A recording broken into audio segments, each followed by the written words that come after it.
In front of me is LENOVO Tab Plus 11.5 and today I would like to show you how you can open apps in split screen view.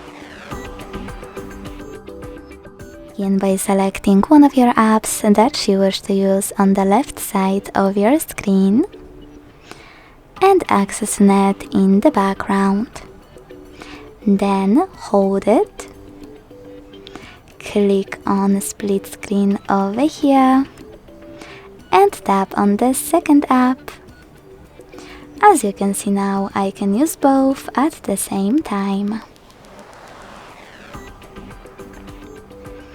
If you wish to go back from this mode, you need to swipe one of your apps all the way to the right or to the left and click on Home button.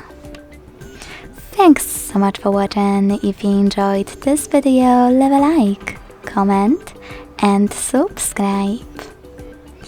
Bye!